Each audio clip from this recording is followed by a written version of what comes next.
Purpose, the role of the board.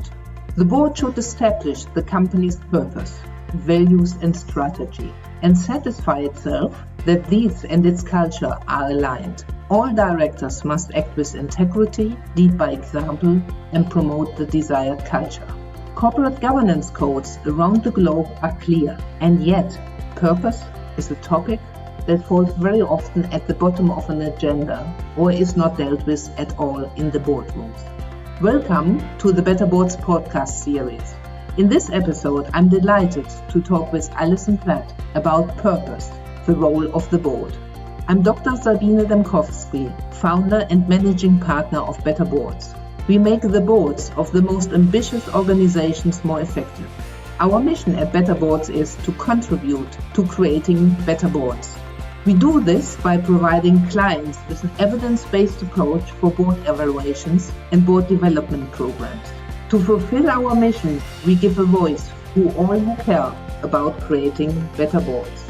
Alison, thank you so much for contributing to the Better Boards podcast series. Well, thank you for inviting me. You were an executive and a CEO before embarking on your exciting portfolio career. How did you view and use your boards when you were an executive? Well, I've always believed through my executive career that boards are a really important resource. They're a resource for the business pays for them. You would expect a return from anything that you're investing in as a business. But I think a well-constructed, well-informed, cohesive board can be really essential, I think. And, you know, I've seen it work very well and I've seen it work not so well. And I think that there are a few things in the mix that had really helped me, particularly as a CEO. It's the one place in the business where you can really utilize a breadth of experience and perspective. You don't want a board who agrees with everything that you want to do. You want people to bring informed challenge. You want people to bring perspectives from other sectors, other markets, other industries. But I think also it relies quite heavily on you as a CEO allowing the board into the business, because I think it's very hard for boards and non-executives to contribute unless they are informed beyond the board meetings. I mean, board meetings, even if you meet monthly, the amount of frequency with which you are coming to a business is so tiny compared to an executive who is living a business every day. So I think it really is beholden on you as an exec to enable the board to be as informed as they can be, to be as intimate with the business as they can be, to get out and see and feel and touch the business. And I think if you can do that and you have board members who are willing to work that way and give a business that much time, and we'll talk no doubt about the role of the chair later, but provided the environment is good and relationships are good and you've a shared intent, you know, I think the board can be a terrific resource. So how has this experience shaped your thinking about boards now that you basically switched the sides? You're a chair and a non-executive director. How has this informed the way you approach your role today?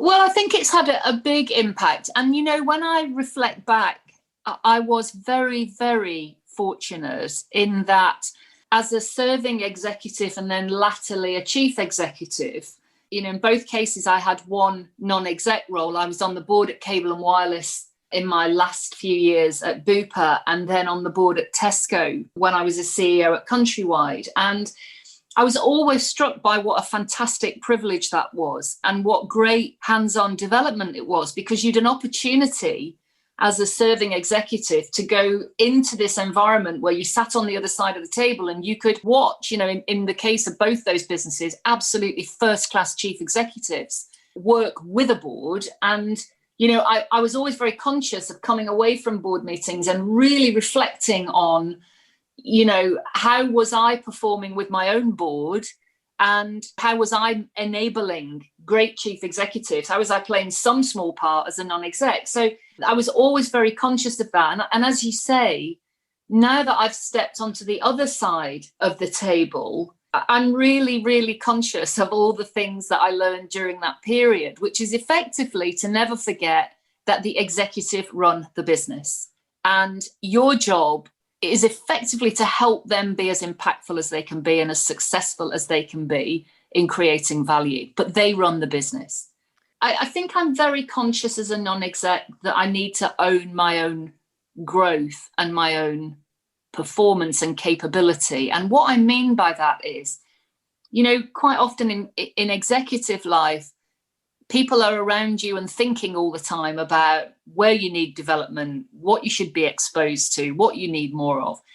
But, the world is changing fast. And in order to remain current and to be as good as I need to be, I think you have to be very cognizant. I'm certainly very cognizant of how much I know about the business. How much do I know about the topics that really matter to the business?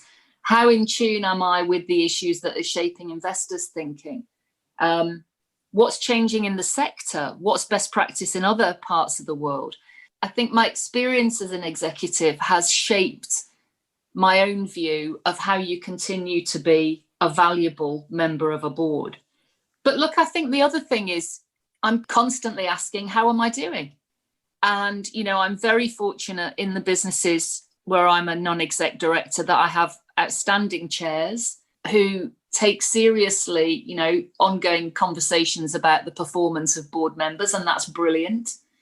And equally in the business that I chair, working with the CEO and colleague board members, asking how are we doing collectively and how am I doing? What do you need more or less of from me? One thing that frequently comes up is people who have been an executive find it very, very hard to let go because they are so much used to roll their sleeves up doing it. How difficult was it for you to let go and be more in this distant role as a non-executive and chair? I can completely empathise with that. It's hard because that sudden step away from the sheer pace of working as an executive. I don't think you'd be in executive life if you didn't like accountability, being accountable for performance. It's very difficult, I think, to make that switch. I go back again to having had, as an executive, having also had the experience of being a non-exec, it was incredibly helpful to remind myself that there is always a line between executive and non-exec. There are two things I would say. One is I've been very fortunate in that my philosophy, I think to be a good non-exec, you have to be pretty hands-on. And what I mean by that is you have to be willing to get to know and understand the business, to spend time in the business outside of the board meetings, to spend time in the sector. I've been really fortunate. That's a philosophy that the chairman of the boards that I am on share. So I have been allowed in.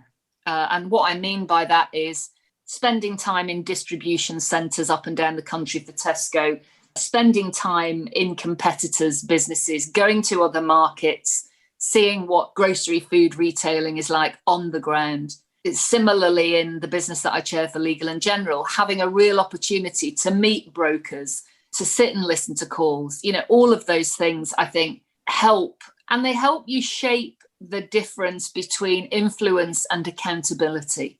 And I think for me, thinking about how can I have influence and bring challenge that'll help us make better decisions, as opposed to how do I take accountability for those decisions.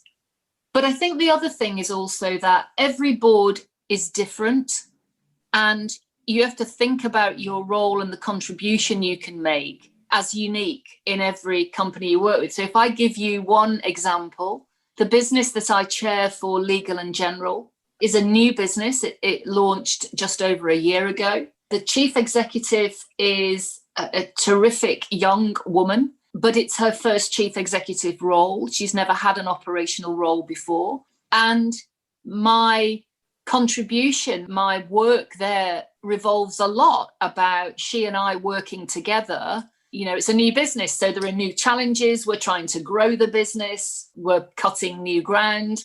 And she's coming up against things she hasn't had to deal with before. And I have some experience in those things. So that's actually brilliant in that it's really quite hands-on. If I contrast that to Decra, the pharmaceutical business that I joined in March of this year, Ian Page, the chief executive there, has been the CEO for 18 years.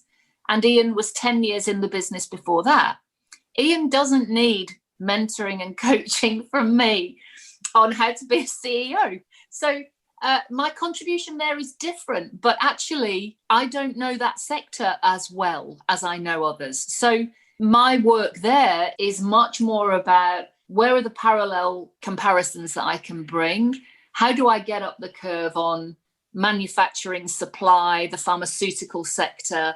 How do I work with colleague non-execs to get some of their experience? So I think it's different, and the contribution and therefore the weight of effort is different in every business and for every board. Let's switch over to the purpose, values and strategy. These are topics, the purpose, values and strategy, that are now much more in the limelight. You know, the latest draft of the corporate governance codes stress this issue much, much more than that was the case previously. Why does this matter? I think this is a really big question, and one that I've thought about a lot. And I think it comes down to 3 or 4 things. I think the first is that defining purpose and being able to articulate the values that underpin that are really what I think of as the North Star of a business. They're the constants of a business, its DNA, if you will. And in a sense, I think unless you're really clear about that, I think it must be very hard to define strategy. You know, if you don't know why you exist and what you're for, how do you define what the right route forward is? So I think it's a critical foundation in defining strategy. But my experience is that it also enables much better decisions to be made and much more effective execution. And what I mean by that is, if you're clear about your purpose, your values, the culture, you know, how those values live. I mean, look, you won't find a company that hasn't got a poster with the value or a website with the values written on. That's not what I'm talking about here. I'm talking about the values that are real, and they're not only stated and articulated, but they're a guide for life. They're how we do things around here, and they're meaningful. And when you have that, it's a lot simpler to attract and retain people who are aligned with that. People will select you as an organization. So talent fits. Culturally, you get the right sort of people. You find the right partners. You figure out quite quickly who it is you want to work with and who isn't the right fit for you. And I would say, you know, some of the strongest manifestations for me of the value of clarity around this stuff is acquisition. You know, if I think about my time in Bupa, in the latter years, a very significant proportion of our growth came from acquisitions in new markets. In my case, leading the emerging markets business, entering Central and Eastern Europe through Poland, entering the Far East through acquisitions in Hong Kong and China. And, you know, you find organizations who fit and can align with and are inspired by your purpose and value. And you put those businesses together and you find it furthers that purpose and those values and that strategy, and it works. And I would say the same was absolutely true when Tesco acquired Booker, which was, you know, a really significant acquisition into a parallel part of the food business. And yet has not only delivered on the synergies that we believed were there and that we talked to the market about being there, but has surpassed them. I was almost going to say I've done that with ease. Of course it wasn't easy, but have done that without friction. And so I think if you're clear about that bedrock of why you exist, what you're for, what your values are and how you're going to live them, then that gives much more clarity around strategy, much more clarity about where you will and will not go, and a significantly greater chance, I think, of success. And whose role is it? Is it the role of the board, or is it the role of the executive committee to really put the stakes in the ground? Well, again, you know, look, I think it's a great question, and I come back to my point that the chief executive leads the business.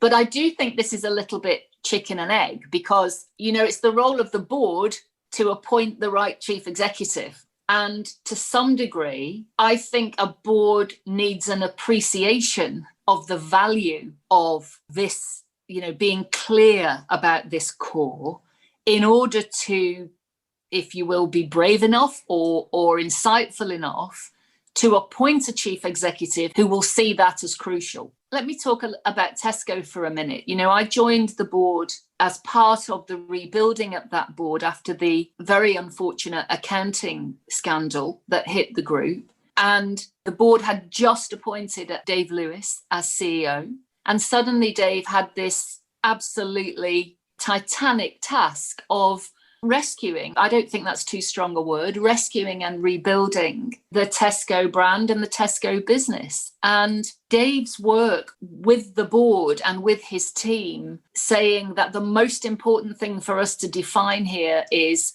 what is our purpose? What are the values of this organisation? Why were we founded?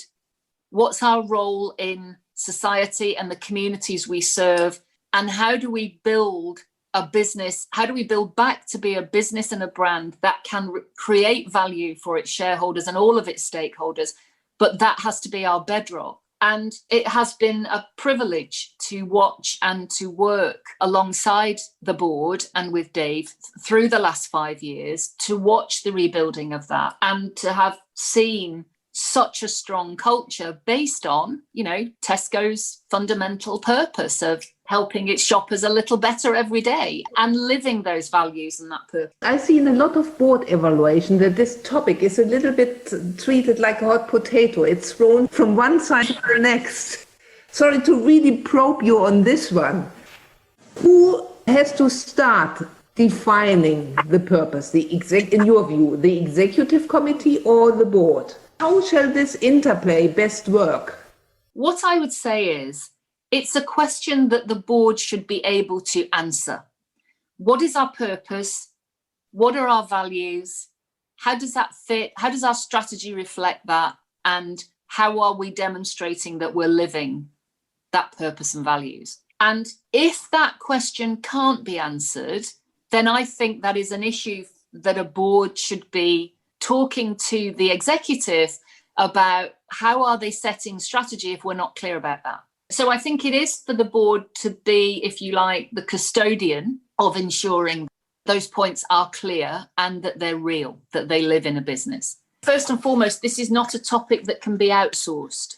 This is not something that you can say, well, let's get consultants in, or, this isn't marketing or wordsmithing. So, and I think that can be quite challenging, because I think there are a few things that make it not that attractive. I mean, the first is we did a very big piece of work at Bupa, which again, I think was fundamental to the really significant growth that we had in that business. And in order to define purpose and values and your strategy, actually what we had to do is look backwards, not forwards. And that's quite uncomfortable, I think. Go back to why were you founded 70 years ago in the case of Bupa? What drove the creation of this business? What was it founded for? How true are we being to those original articles of association? We're always told to keep looking forward, but actually sometimes it's really, really important to go back to history and heritage and the founding principles of a business. And I think the second thing is, this stuff can feel quite nebulous. You can't put it on a spreadsheet.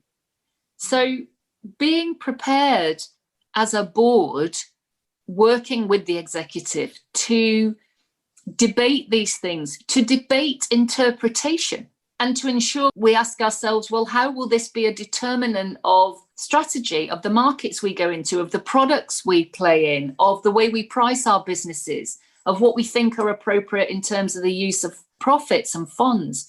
So it can feel nebulous. And then I think the other thing is, it can force you to confront some uncomfortable truths. You may have to make some choices and trade-offs. I'll give you an example.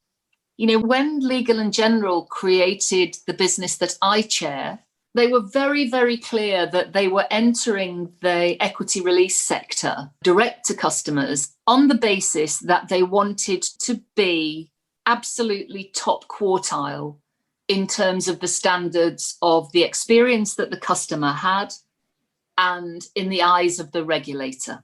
And the consequence of that is that the business isn't structured.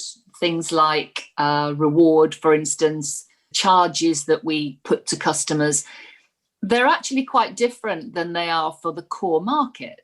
And the consequence of that is that it is going to take us longer to grow our business than it perhaps has taken some of our competitors who operate in a different way. And that can feel uncomfortable. But you do have to keep coming back to the fact that it was intentional to have some structural differences in that business, and intentional because we think that's absolutely at one with Legal & General's purpose and values, and absolutely at one with being a sustainable player in a sector that we want to grow. So sometimes this stuff, it can force you to confront inconvenient or uncomfortable truths. But that's why it's so valuable in a way, that therein lies what I think of as an incredible seam of value for businesses. So to conclude, Alison, what are the 3 things a board should do in order to support the creation of a strong purpose? I think it should ensure that it can answer that question and answer it collectively and individually in a way that is backed up by evidence in terms of how we do things around here, as opposed to solely a statement. So how is our purpose and values manifest in products, in pricing, in our people strategies, in terms of how we treat our customers? So I think that's crucial. I think the second is to ensure that is live and is the first step in the development or the refresh of strategies, in the decision-making lenses about evaluating significant disposals or acquisitions, deployment of capital. So I think it's a live consideration for the big deals. And I guess the third would be to really be sure that you understand where the sources of value can come from that purpose and those values, and to be supporting the executive in entering new space, in pushing boundaries that can be a contemporary manifestation of your purpose and values. Fantastic. Thank you ever so much, Alison, for contributing to the Better Boards podcast series. Thank you, Sabine. I've enjoyed it enormously. How can we help you and your board? We at Better Boards would love to hear from you. If you have an idea for a podcast, if you'd like to hear more about our research and our approach to board evaluations and board development, drop us a line. You can best reach us on info@better-boards.com. Thank you for listening.